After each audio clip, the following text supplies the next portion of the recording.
Assalamualaikum warahmatullahi wabarakatuh. Ketemu lagi di channel YouTube Andri Lestari Stories.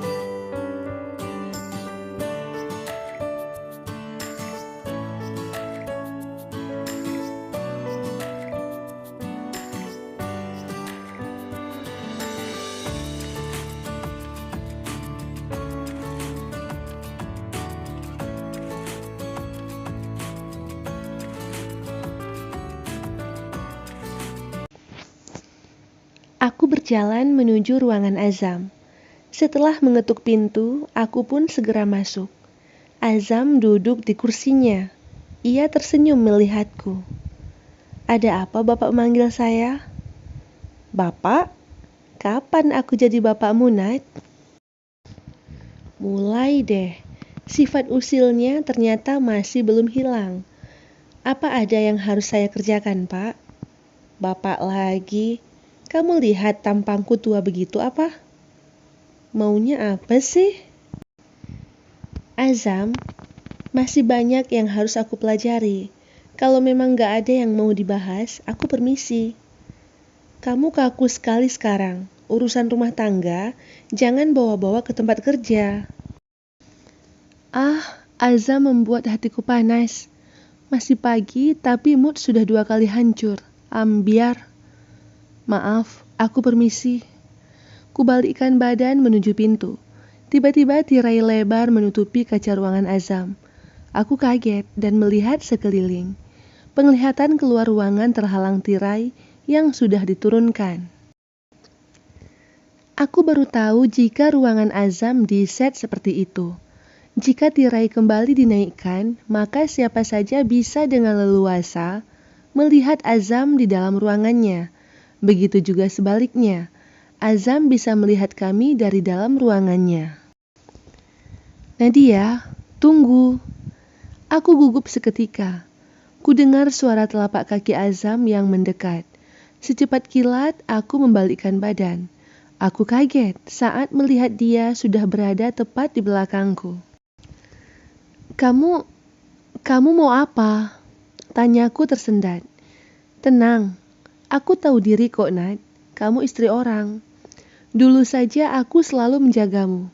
Konon lagi sekarang. Aku cuma mau memberitahu sesuatu. Mukamu terlihat pucat. Matamu juga menyiratkan banyak masalah. Kamu baik-baik saja?" Lelaki itu terlalu banyak bicara. Aku tidak suka jika dia memulai dengan perhatian-perhatian kecil. "Bahuku selalu ada untukmu. Jika kamu ingin bercerita, kapanpun aku siap mendengarkan." "Bahu? Memangnya kita mahram? Main kasih-kasih bahu aja?" Aku mengejeknya. Lelaki itu terlonjak kaget. Tak lama ia tertawa terbahak. "Oke, satu sama," serunya sambil menunjukku. "Well, aku keluar ya. Kamu mengganggu." "Tapi aku serius. Jangan pernah anggap dirimu sendiri, Nat. Aku bersedia mendengar ceritamu." Ku angkat satu jempol ke arahnya, kemudian segera keluar dari ruangan Azam dengan perasaan tak menentu. Lelah aku menahan agar terlihat biasa-biasa saja di depannya. Hanin, aku rindu. Kapan dia kembali ke Indonesia? Banyak sekali cerita yang belum sempat kuberitahu. Aku tidak mau mengganggunya. Dia pasti sibuk dengan studinya di sana. Sore hari seusai bekerja, aku segera pulang tanpa singgah ke sana kemari. Jika Hanin di sini, pasti aku masih ingin berlama-lama di luar, bercerita dengan sahabatku itu sampai lupa waktu. Namun, kali ini aku merasa malas. Selain tidak ada teman nongkrong yang cocok, badanku pun sedikit terasa lelah. Padahal di kantor tadi hanya duduk dan membaca, tidak ada kerjaan yang lain. Taksi online yang kutumpangi berhenti tepat di depan rumahku. Bukan rumahku, melainkan rumah Hadi. Sedikit sempoyongan aku mendorong pintu pagar. Sendi-sendiku terasa seperti mau copot. Aku ingin segera tiba di kamar. Merebahkan badan dan memejamkan mata. Selain lelah, kepalaku juga pusing sejak tadi siang. Apa mungkin masuk angin karena tidak sarapan pagi tadi? Aku memang lupa sarapan setelah beradu mulut dengan Hadi. Pintu depan tidak terkunci. Sedikit oyong, aku berjalan menyusuri ruang tengah dan akan melewati ruang televisi. Langkahku terhenti begitu melihat pemandangan tak enak di depan mata.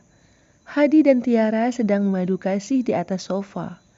Memang hanya sebatas perciuman, tapi hatiku sakit tak terkira. Mau panas-panasin aku, sekalian saja lempar pakai kompor. Melihatku berhenti, Tiara semakin gencar menyerang Hadi. Posisi Hadi memunggungiku. Dia tidak tahu jika aku menyaksikan ulah tak senonoh mereka. Mereka memang suami istri. Akan tetapi, apa pantas bebas itu di rumah? Kecuali mereka tinggal berdua tanpa ada aku. Lagi sayang? Seru Tiara memanja-manjakan suaranya. Hadi menyambut dan melanjutkan adegan yang terputus sejenak.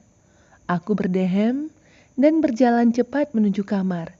Sepertinya ruang televisi harus dipindahkan ke tempat lain, disebabkan mereka teramat sering bermesraan di depan televisi. Nadia, seru Hadi. Aku mendengarnya, tapi sama sekali tidak menoleh. Perutku bergejolak, ada dorongan yang harus segera dikeluarkan. Aku membanting pintu kamar kuat, kemudian segera menguncinya dari dalam. Kulempar tas lempang ke atas tempat tidur, lalu segera berlari ke kamar mandi, memuntahkan semua isinya. Mual sekali. Biasanya aku juga pernah tidak sarapan, tapi baik-baik saja. Setelah berkumur-kumur dan membasuh wajah, aku beranjak dari kamar mandi. Tanpa mengganti pakaian terlebih dahulu, segera kurubahkan badan yang sudah sangat lemah tak bertenaga. Ketukan di pintu membangunkanku. Siapa lagi yang selalu mengganggu, istirahat pun tak bisa. Kupaksa bangkit dari tempat tidur dan berjalan menuju pintu kamar. Saat pintu terbuka, Tiara berdiri sambil berkaca pinggang di depanku. Kamu ngapain saja? Makan malam pun belum terhidang di meja. Hah? Makan malam? Untuk kalian? Tanyaku kesal. Iya. Mana? Buruan. Kamu pikir aku kacung? Makan malam kalian aku yang urus. Otakmu kemana? Dasar nenek lampir. Tanpa menunggu jawabannya, aku menutup pintu kamar dengan hantaman yang kuat. Tiara semakin besar kepala saja. Mentang-mentang Hadi tak lagi berpihak padaku sekarang. Dia pikir aku takut dan akan menurut. Hello. Aku memang istrinya, tapi bukan berarti aku harus mengurusi mereka berdua kan? Blow on. Nadia, buka pintu. Kamu selalu bikin ulah dan cari-cari masalah. Buruan buka. Mau apa? Hadi juga ikut-ikutan barbar sama seperti istri udiknya. Apalagi? Masa? Aku tidak mau. Kalian kan bisa sendiri, atau pesan saja. Hidup sudah segampang ini, sama kalian dibikin sulit. Hadi menatapku lekat, aku membalasnya. Tatapan tajam tadi berubah menjadi sebuah bentuk kekhawatiran. Kamu pucat sekali Nadia, kamu sakit. Paling bikin sakit-sakitan. Setelah seharian bersenang-senang sama sang mantan, pulang ke rumah sok-sok kecapean, lelah, pucat, lagu lama. Tiara ikut menimpali.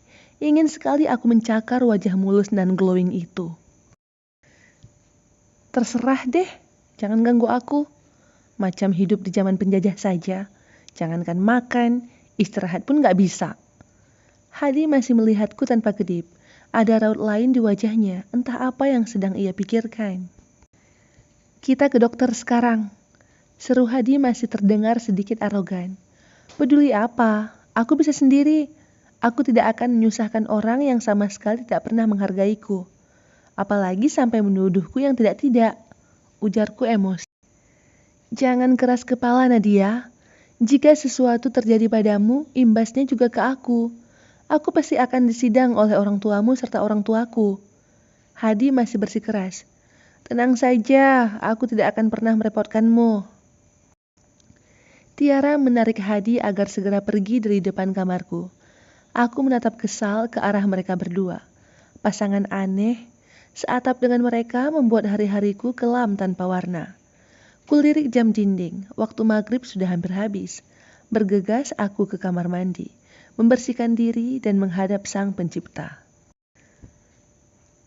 Malam hari di dalam kamar, aku sedang menikmati makan malam yang baru saja diantar.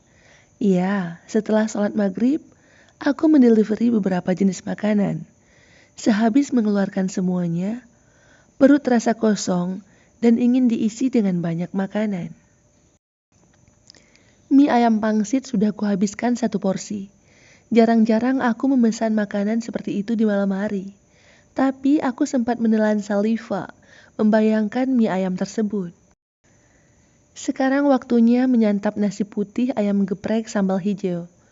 Wih, meski perut sudah diisi dengan semangkuk mie ayam, akan tetapi masih ngiler saja saat menghirup aroma dari sambal hijau ayam geprek.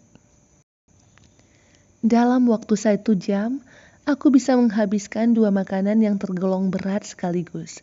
Kaget dengan pencapaian perutku saat ini. Ponselku berdering, nama Hadi terpampang di layar. Aku menjawab panggilan telepon darinya. Aku bergumam. Segera berkemas ya, aku akan membawamu ke dokter.